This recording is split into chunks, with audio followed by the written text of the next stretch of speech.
Hay pocos precedentes en nuestra historia de un choque frontal entre un empresario y un presidente, y hace unos días volvió a escenificarse un enfrentamiento de ese tipo. La Secretaría de Hacienda y Comunicaciones y Transportes informan que le van a quitar una concesión para utilizar la banda ancha Multivisión. El director presidente de esa empresa, Joaquín Vargas, da una conferencia de prensa en la cual defiende el punto de vista empresarial y dice que el gobierno de Felipe Calderón lo hace para beneficiar a Televisa y para perjudicarlo a él, da sus razones. Y lo que era un tema exclusivamente técnico empresarial, si se quiere, se lleva al campo de los derechos humanos, al campo de la libertad de expresión, cuando asegura que en febrero del 2011 la oficina de la presidencia, a través de Alejandra Sota, le pone un ultimátum. O Carmen Aristegui se pidió una disculpa pública leyendo un texto que la presidencia le había entregado a Joaquín Vargas, disculpándose por una pregunta en la cual se interrogaba sobre el presunto alcoholismo del presidente Felipe Calderón, o Carmen se disculpaba o la empresa podía olvidarse de arreglar su asunto. Joaquín Vargas despidió en ese momento, en ese fin de semana, a Carmen Aristegui, luego vino un diferendo, siguió el diferendo, y antes de recontratarla, después de complejas negociaciones, volvió a recibir presiones de la presidencia, según dice Joaquín Vargas, exigiéndole que no la recontratara y que estaba en juego la concesión. La recontrata y después de que narra esta historia, es su punto de vista, la oficina de la presidencia le responde con un comunicado brutal, acusándole de mentir, difamar, en fin, de manipular la información para defender sus intereses económicos. Estamos ante dos puntos de vista, dos palabras que habrá que discutir, pero en todo caso es un incidente muy grave en varios niveles.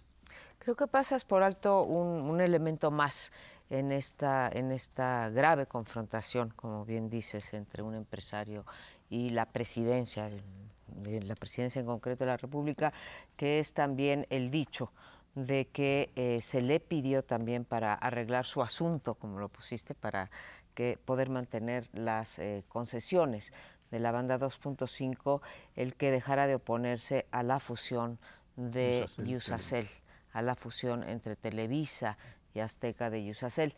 Hasta el momento estamos, creo yo, en dimes y diretes, como decías bien al cerrar el bloque, es la palabra del empresario en contra de la palabra de la oficina de la presidencia. Lo que yo encuentro más grave en todo esto es que en efecto estamos frente a un pleito político entre los poderes fácticos y que el presidente Calderón, de la misma manera que el presidente Fox, que creo que es una de las asignaturas pendientes del PAN, en otros programas habíamos hablado de que entre las asignaturas pendientes del PAN en términos del ejercicio democrático del poder estaba, por ejemplo, el clientelismo y el corporativismo y la lucha contra la corrupción.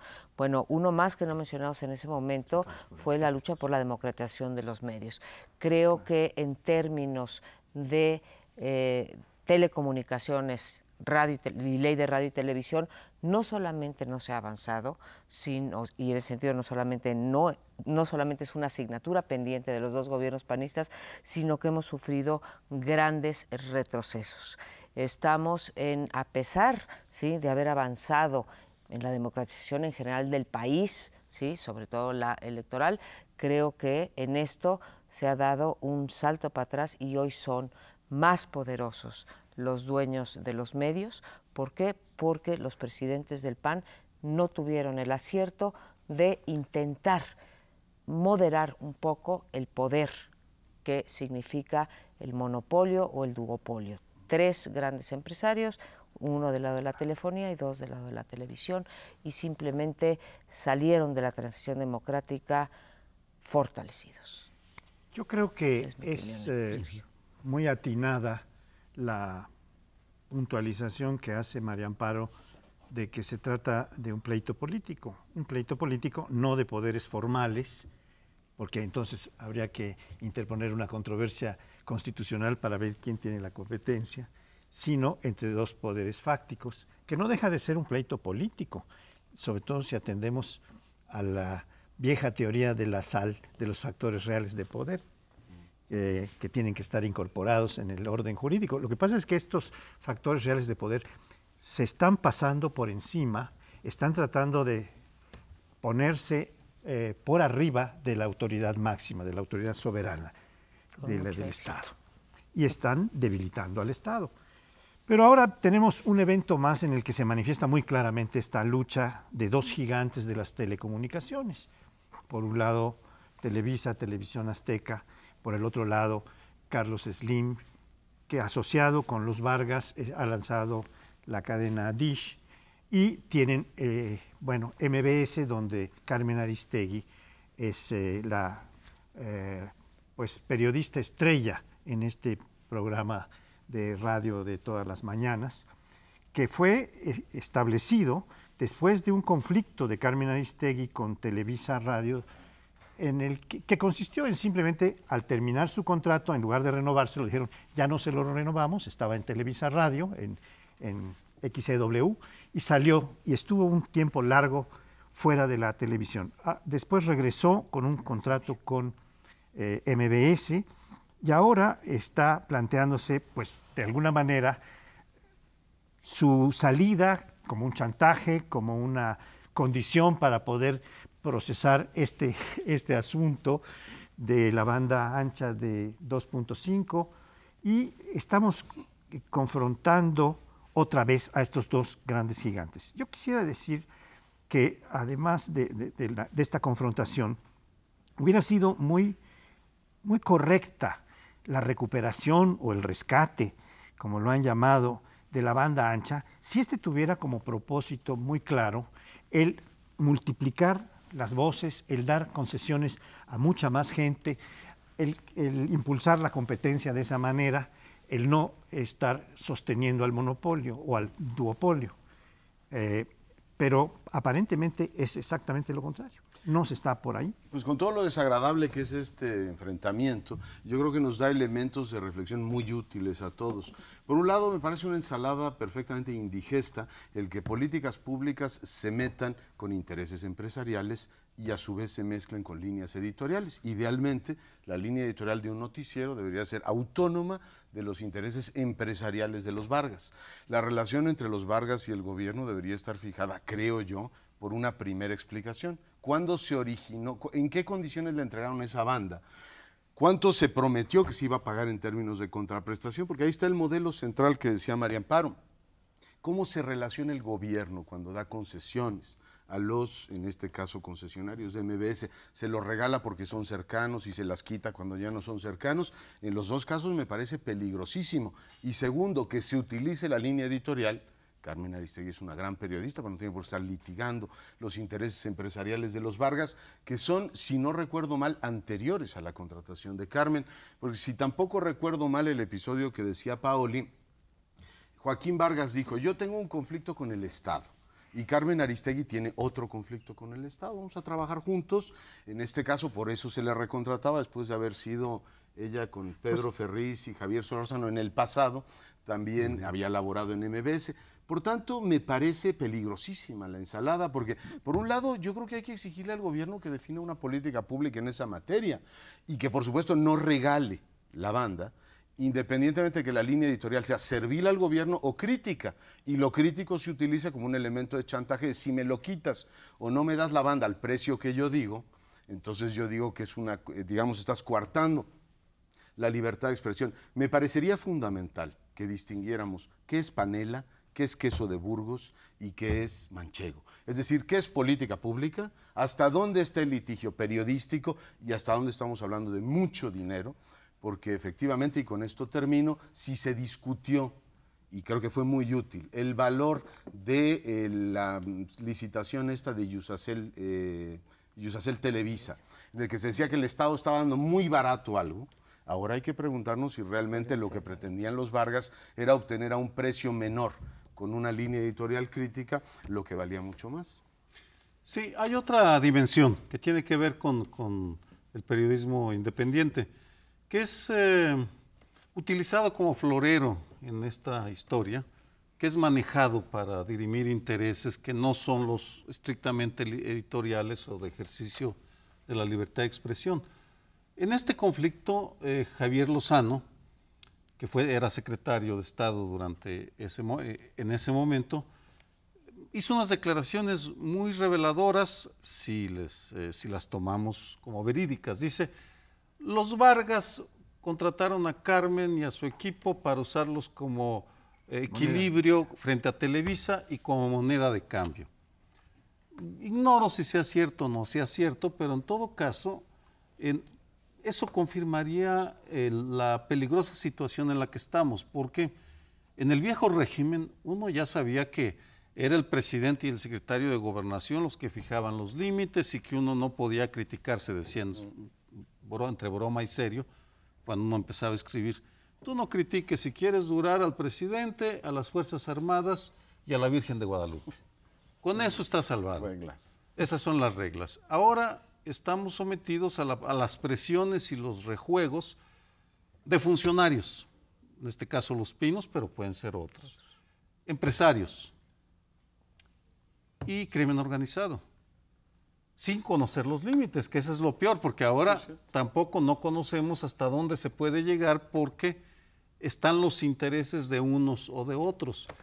Y sí, en esta historia lo lamentable es el silencio de aquellas instituciones que deberían intervenir para garantizar la libertad de expresión y el ejercicio de este derecho, en particular la Comisión Nacional de los Derechos Humanos. Tiene una visitaduría encargada del tema y en año y medio no ha dicho, que yo sepa, ni media palabra sobre un asunto paradigmático. Creo que es muy conveniente distinguir, como sugería o como afirmaba Leonardo, las cuestiones de línea editorial versus las cuestiones de negocios, de miles y miles de pesos que están aquí en juego. En términos generales, yo diría que la libertad de expresión durante este sexenio se ha mantenido. Ahora, ¿qué es esto de el periodismo independiente? Porque el periodismo independiente creo que lo pueden ejercer, creo que lo ejerce Leonardo Curcio en su noticiero de la mañana, lo ejerce Carmen Aristegui, lo ejerce desde un punto de vista muy distinto a algunos conductores que son de derecha, ¿no? Entonces pasa como con las candidaturas independientes. ¿Son candidatos independientes de qué? Independientes de los partidos políticos. Aquí nos queda claro a todos, estamos en una permisionaria aquí en Canal 11 y tenemos, creo que lo hemos dicho muchas veces todos nosotros, una gran libertad. Entonces creo que sí haríamos bien por el bien de lo que viene en la próxima legislatura, ¿sí?, en exigir una nueva ley de telecomunicaciones, porque esa libertad de expresión de la que hablaban Paola y tú no va a poder ser ejercida plenamente hasta que no haya, en efecto, una apertura del mercado y no esté concentrada, en el caso de la televisión, solamente en 2 televisoras. Yo creo que esa sería la mejor garantía de una libertad de expresión, romper los monopolios. ¿Queda uno medio minuto? Nada más para decir que a mí me quedó una duda. Se supone que se estaba venciendo el plazo del 20% de las concesiones de esta banda de 2.5, pero ahora estoy viendo notas en que se afirma que realmente fue toda la banda ancha que quieren rescatar, porque está subutilizada, porque pagaron menos de lo que, etcétera, por las argumentaciones que se han hecho. Yo creo que vale la pena que esto se aclare. Pues podemos seguir. Pues sí, tendrá que aclararse en otros foros o en este mismo, pero en otra ocasión. Por ahora interrumpimos, regresamos en unos segundos.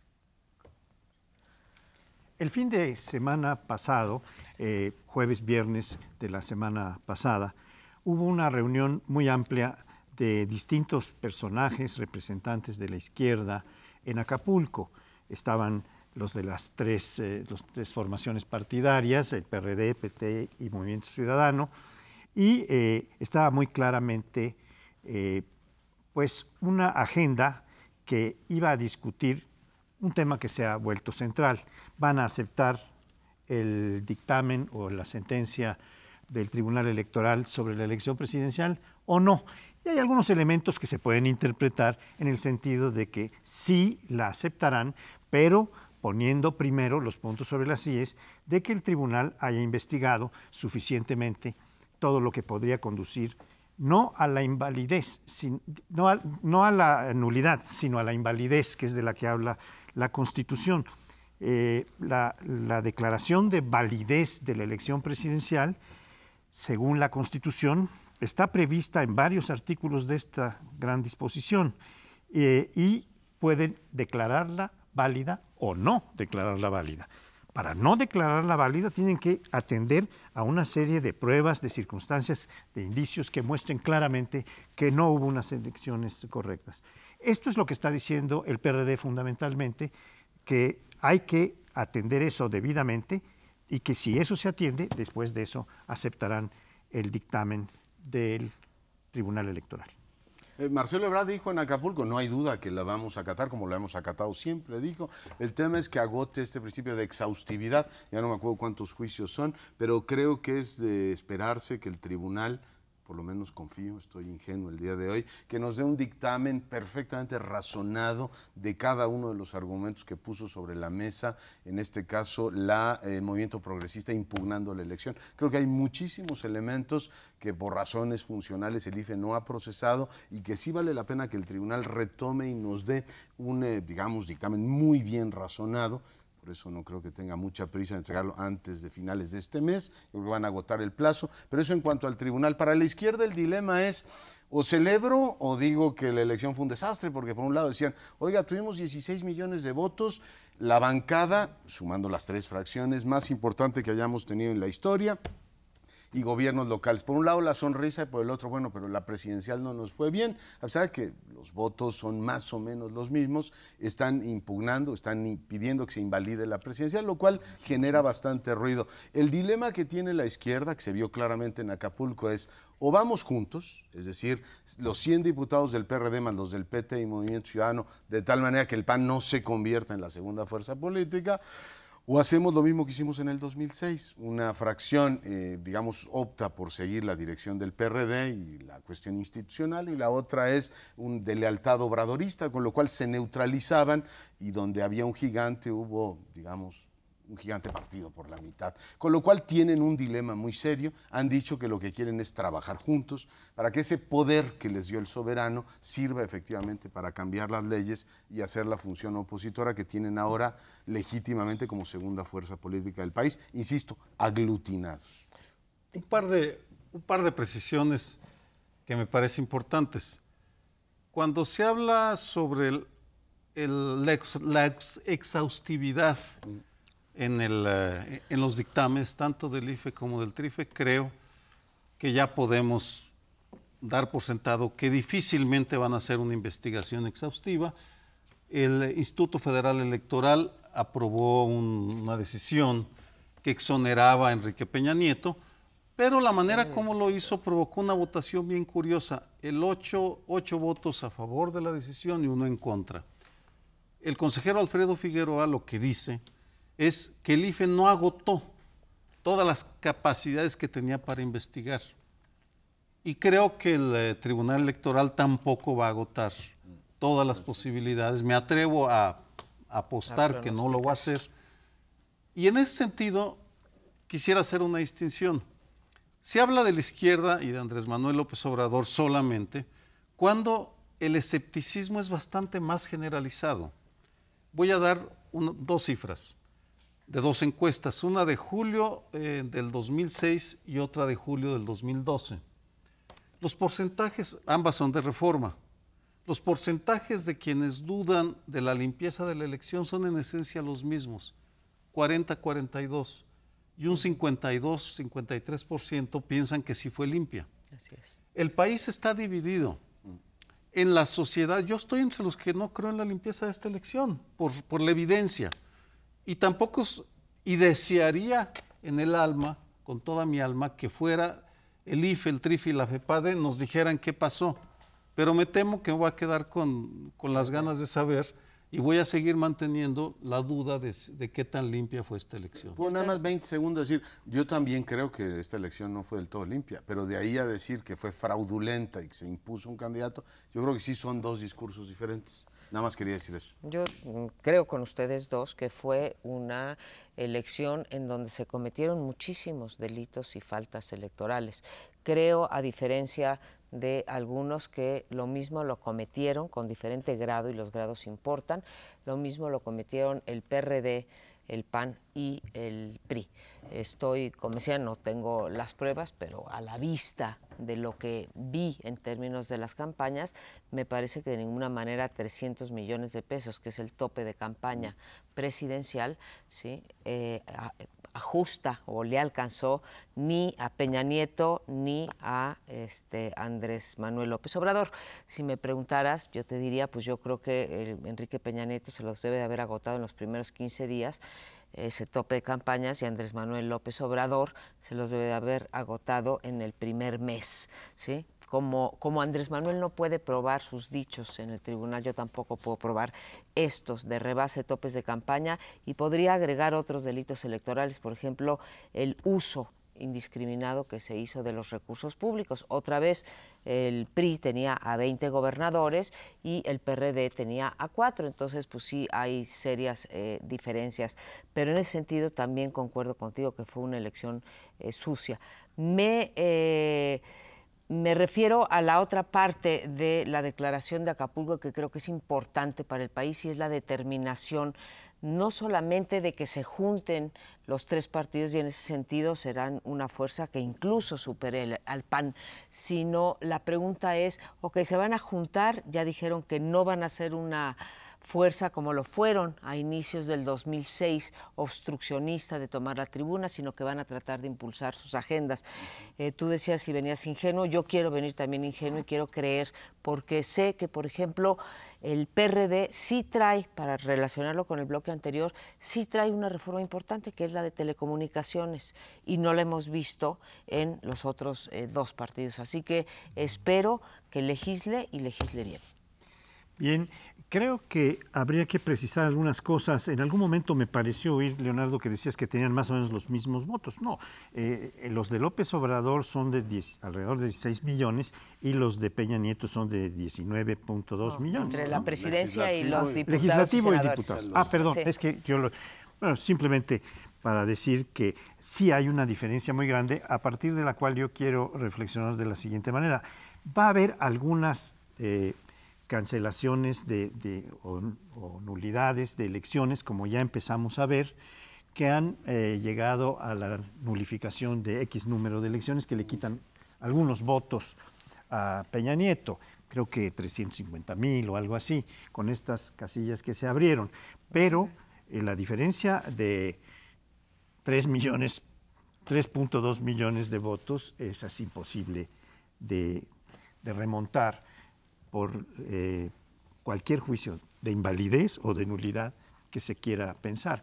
Me parece que no hay los suficientes elementos. Y esto resultó bastante notorio en esta última presentación de pruebas, que fue verdaderamente pues, ridícula y grotesca, en donde se llevaba al chivito y a la vaquita y al pollito, el patito que se habían dado como compra de voto, porque pues eso no probaba nada.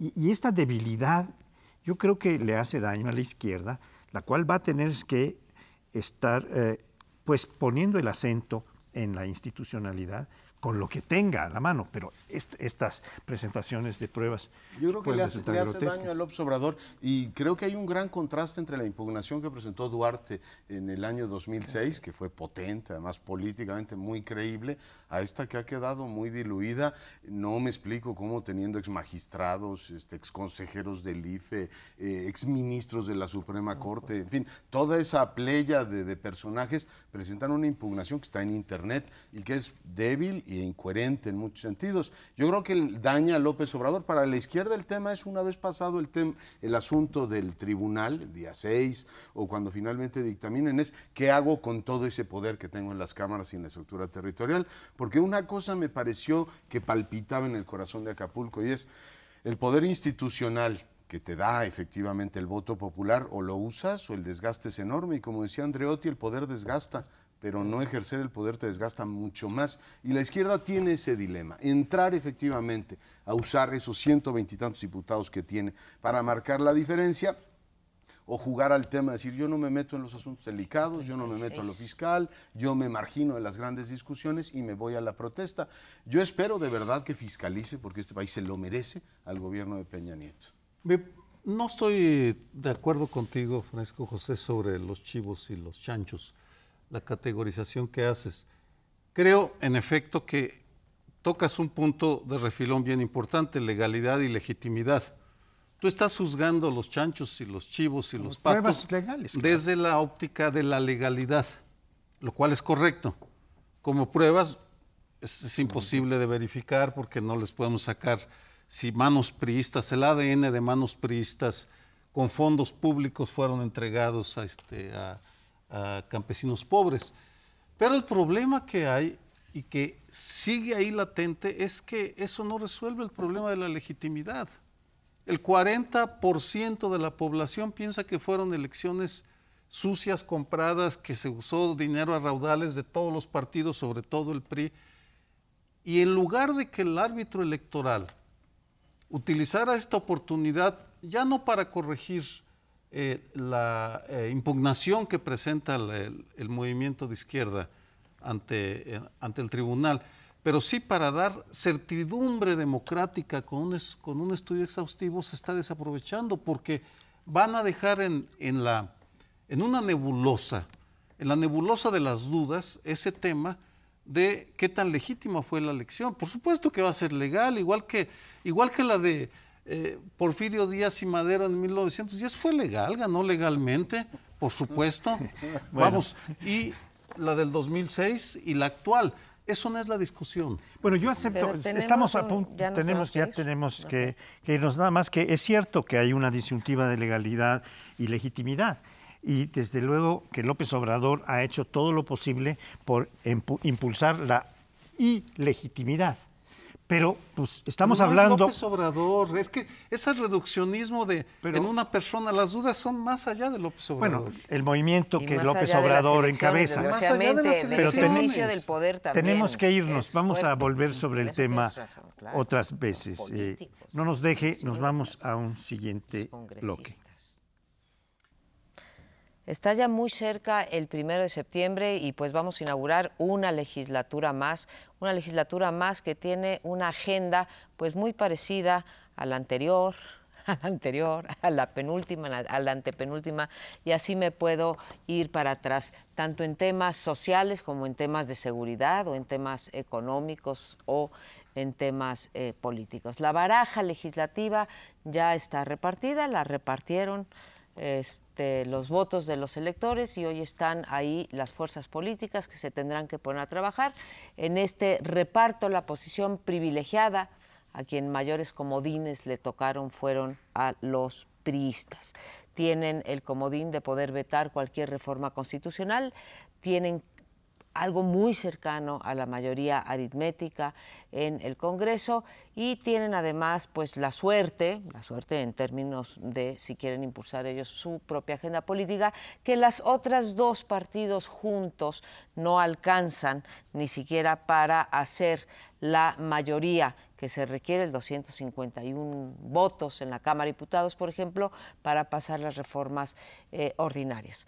¿Garantiza esto que el PRI vaya a tener la actitud reformista que nos ha platicado el futuro coordinador de la Cámara de Diputados la semana pasada, Manlio Fabio Beltrones, o ahora en la reunión en Chihuahua de los senadores? Pues yo diría, y lo pongo a discusión de ustedes, que no necesariamente, y quiero reiterar la tesis que probablemente el PRI no tenga su mayor preocupación en tener un gobierno sin mayorías, sino adentro del mismo PRI.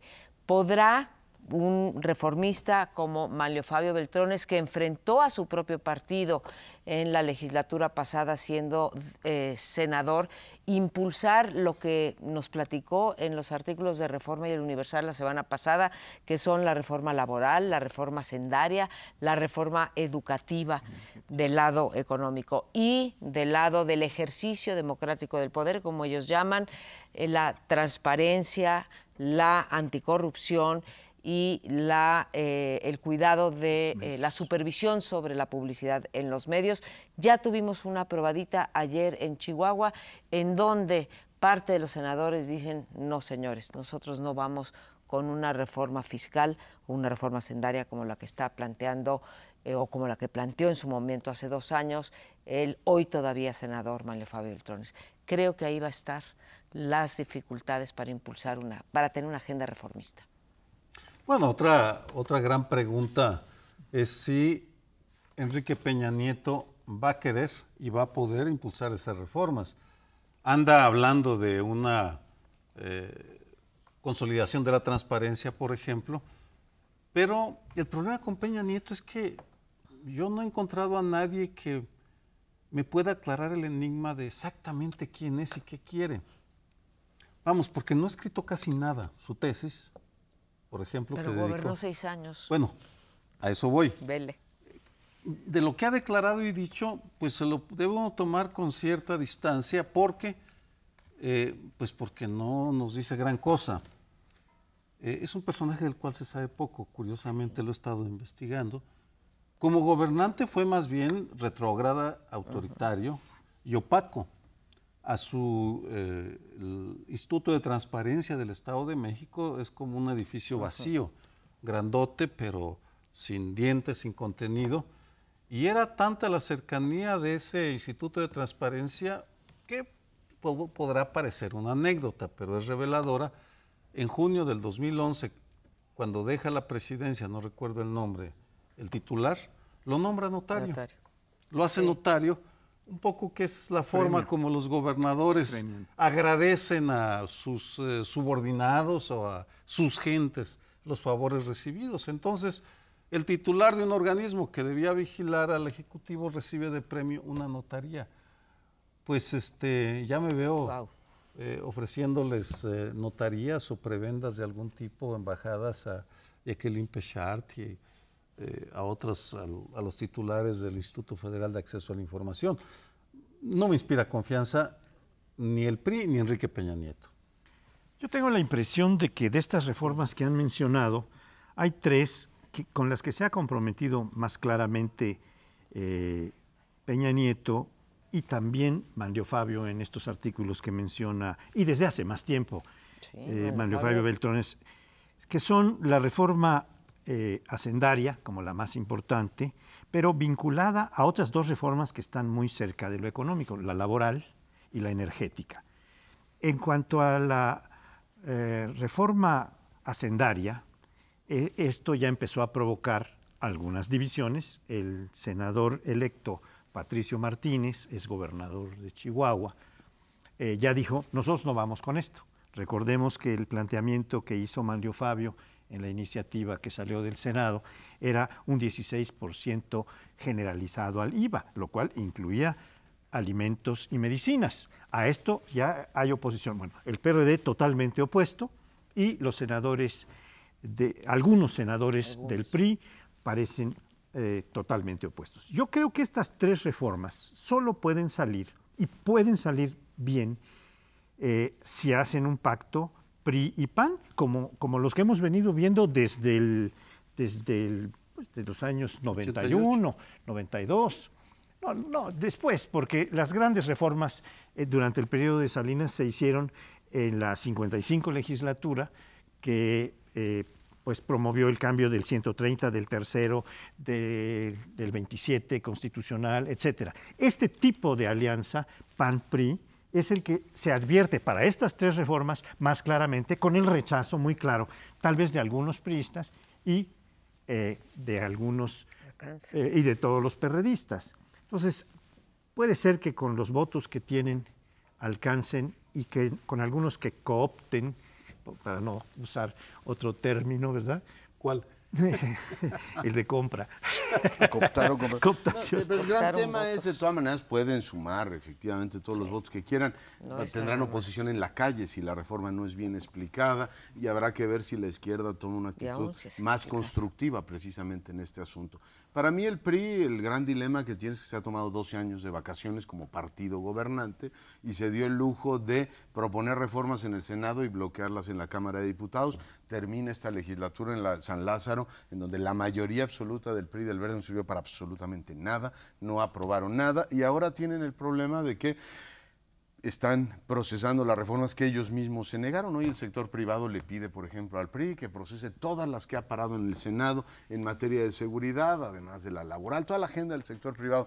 Por tanto, después de 12 años de vacaciones, pues se encuentran con la necesidad, ahora sí, de gobernar y decir, ahora tenemos la mayoría en la Cámara y la presidencia de la República. Por tanto, los desempleados, el cambio climático, los muertos, todo, ahora ya les caen a ellos esas vacaciones de las que disfrutaron estos 12 años, convirtiéndose en un partido, lo hemos comentado muchísimas veces, absolutamente gaseoso, de decir, estoy a favor de la reforma energética y la paran, estoy a favor de la reforma fiscal y ellos mismos se confrontan, estoy a favor de una reforma del Estado y nos dieron como resultado esta descafeinada que se acaba de aprobar. Por tanto, les llegó la hora de la verdad y estoy seguro que van a lamentar no haber trabajado antes con más seriedad.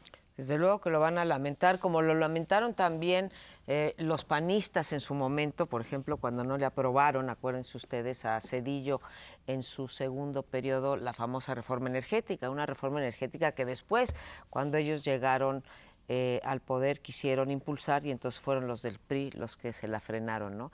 A mí, yo lo que me preocupa mucho es que sigamos en este círculo vicioso, porque, insisto, no es la ausencia de mayorías, ¿sí? Para un solo partido lo que frena las posibilidades de las reformas. Es, por una parte, el tipo de demócratas que tenemos y el tipo de legisladores que no asumen sus responsabilidades, y por el otro también tenemos un marco institucional, no le quito la importancia, poco propicio para poder superar retos como, por ejemplo, que las iniciativas se vayan a la congeladora. Esta parte de la reforma política que aprobaron los tres partidos es del trámite preferente, esto es de permitirle al presidente presentar un par de iniciativas y que tengan que ser resueltas en 60 días para castigar incluso la inacción de los legisladores, no es más que una vacilada, porque no le quisieron poner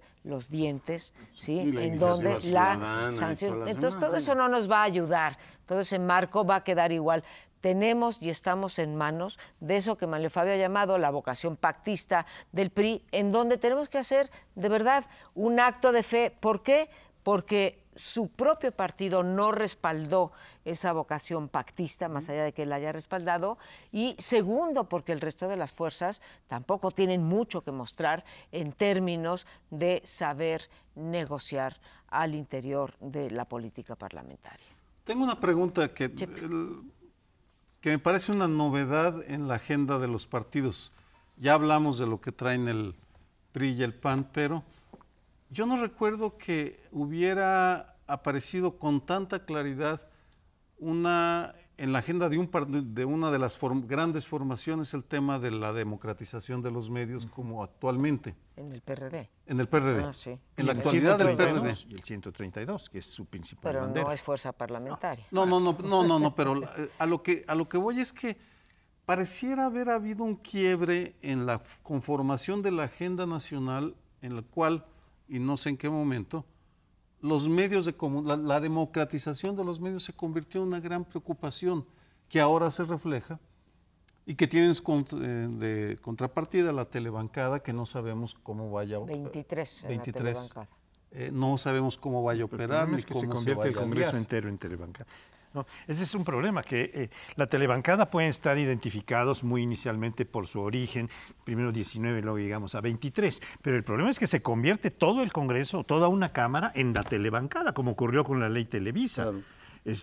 Porque ahí está, con 23 no hacen nada en términos legislativos. Si votaron, es más... Claro. Pero los poderes fácticos no les hace falta tenerlo ahí a sus... Yo digo que el gran tema es si hay voluntad pero nos de tenemos que ir, no. y sí, el Ese tema es el gran ese. asunto, Hay voluntad de enfrentarse a estos poderes fácticos, pero nos tenemos que ir. Ya seguiremos con el tema cuando empiece la legislatura. Regresamos en un momento más al último bloque.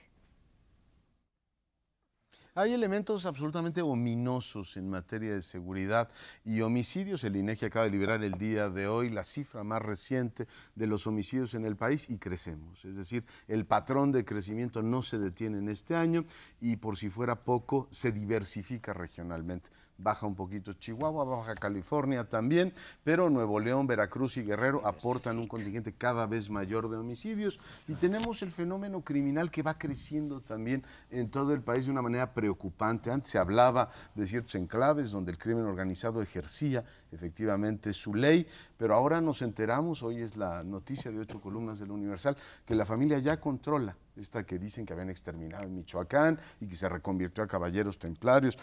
Y sabrá Dios cuántas facciones que ya controlan esa, es decir, la puerta de entrada a la Ciudad de México, un municipio importante que en los últimos 4 años se ha venido consolidando ese poder. Por tanto, hay una responsabilidad compartida entre quien ejercía el gobierno del Estado de México, por supuesto el gobierno federal y las autoridades locales, la propia descomposición política en ese municipio. Y tenemos, por último, para documentar el optimismo, y creo que es un tema muy sensible para el nuevo gobierno, la descomposición en la Policía Federal. No es un asunto menor, se ha dicho que necesitábamos, digamos, cuerpos incorruptibles para enfrentar el crimen organizado, y el gobierno de Calderón durante mucho tiempo dijo, y yo se lo creí, que había 36,000 incorruptibles, que eran los policías federales, que era la punta de lanza para enfrentar al crimen organizado, y resulta que han relevado a 348. Todos los que estaban adscritos al Aeropuerto Internacional de la Ciudad de México los han retirado. ¿Por qué? Porque estaban involucrados en la balacera que probablemente recuerda a nuestro auditorio. Termino diciendo que sigo sorprendido que en un país como el nuestro, en una zona como el Aeropuerto Internacional de la Ciudad de México, la Procuraduría General de la República lleve 55 días y todavía no nos pueda decir quién manipuló las cámaras el día de la matanza. Por tanto, una descomposición importante que creo que vale la pena analizar. Un brevísimo comentario sobre el aeropuerto y lo que mencionaste sobre la Secretaría de Seguridad Pública de Genaro García Luna. El secretario más poderoso del Gabinete de Seguridad, 500% se incrementó su presupuesto, de 7,000 a 30 y tantos mil millones de pesos, 36,000 efectivos, que ahora resulta que en el punto tal vez más sensible del tráfico de drogas, que es el aeropuerto en este país, pierden el control. Síntoma de lo que pasó en seguridad en el gobierno federal en ese terreno. Y luego el caso de Nesa, que no deja de tener sus paradojas, que por supuesto crece el poder del crimen organizado mientras gobernaba Enrique Peña Nieto y continúa con Erubiel Ávila, es el PRI la responsabilidad. Nesa era gobernada por el PRI, todavía es gobernada por el PRI al día de hoy, pero lo perdió ante el PRD.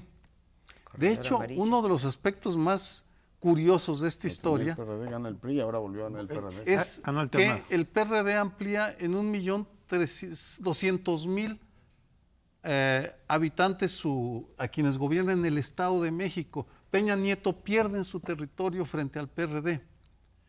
Y ahora el PRD, el aliado gobierno Distrito Federal, Nesa, estarán frente a un dilema. Nesa será jalado o anclado por lo que pasa en el resto del Estado de México, o el Distrito Federal será capaz de ampliar los márgenes de seguridad que tenemos aquí en esta ciudad, que son mayores a los de otras entidades. No lo sé, pero en todo caso se está moviendo muy rápido el tema de la seguridad y la pregunta es qué va a hacer Peña Nieto con la Secretaría de Seguridad Pública y con la Policía Federal, y cómo se va a manejar, cómo se va a mover Nesa, que será un municipio bisagra entre el PRI y el PRD.